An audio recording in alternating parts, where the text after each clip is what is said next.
अपन भारतीय लोग ना भाई रिजर्वेशन के टॉपिक को लेके बहुत ज़्यादा सेंसिटिव है और यही सेंसिटिव टॉपिक के ऊपर अपने सुप्रीम कोर्ट ने ना एससी और एसटी का जो रिजर्वेशन है ना उसके ऊपर एक लैंडमार्क डिसीजन दिया भाई। तो ऐसे भी के लैंडमार्क डिसीजन दिया अपने सुप्रीम कोर्ट ने, उसी के ऊपर ये वीडियो है। सुप्रीम कोर्ट का जजमेंट ये है कि तुमने भाई शेड्यूल कास्ट और शेड्यूल ट्राइब्स में ना सब क्लासिफिकेशन करो। अब ये सब क्लासिफिकेशन का फायदा क्या होने वाला है और ये सब क्लासिफिकेशन का पूरा यानी सिस्टम क्या है वो आप देखो मैं आपको एग्जांपल देके बताता हूँ। देखो एक सुरेश नाम का बंदा है और एक रमेश नाम का बंदा है और ये दोनों बिलोंग करते हैं भाई एससी कैटेगरी को। एससी कैटेगरी को ना भाई रिजर्वेशन है 15% का। अभी सुरेश को भी रिजर्वेशन मिल रहा है और रमेश को भी रिजर्वेशन मिल रहा है। पर सुरेश के पापा ने रिजर्वेशन लिया और वो आईएएस ऑफिसर बन गए। अभी सुरेश ने भी यूपीएससी का एग्जाम दिया और वो भी आईएएस ऑफिसर बन गया। तो सुरेश की जो मोबिलिटी हुई ना भाई सोसाइटी में अपवर्ड, उसको बहुत ज्यादा फायदा मिला रिजर्वेशन का and he is now IAS officer. पर रमेश अभी कास्ट बी से बिलोंग करता है इन एससी कैटेगरी ओनली।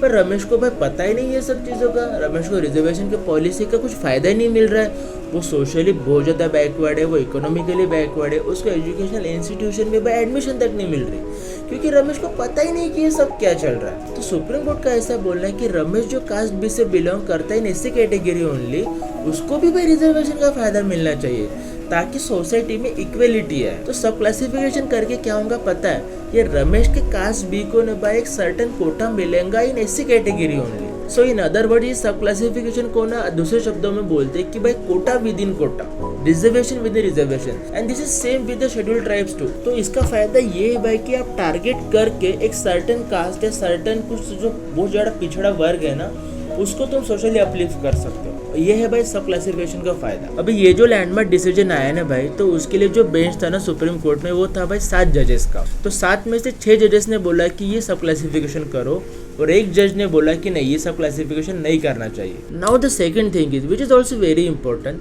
ये 7 लोगों को जो बेंच था ना भाई उसमें से 4 जजेस का ऐसा बोलना है कि there should be creamy layer in the STs and the STs. अब ये 4 जजेस कौन से देखो, justice Vikram Nath, justice Bhushan Gavai, justice Pankaj Mittal और जस्टिस सतीश चंद्र शर्मा। इन 4 जजेस ने बोला कि भाई there should be creamy layer in the STs and the STs too. Justice Gavai कहते हैं कि state must evolve a policy for identifying the creamy layer even from the schedule caste and the schedule tribe so as exclude them from the benefit of affirmative action यानी कि reservation. तो देखो भाई creamy layer ना खाली आज के दिनों में ओबीसीज के लिए यानी अदर बैकवर्ड क्लासेस के लिए।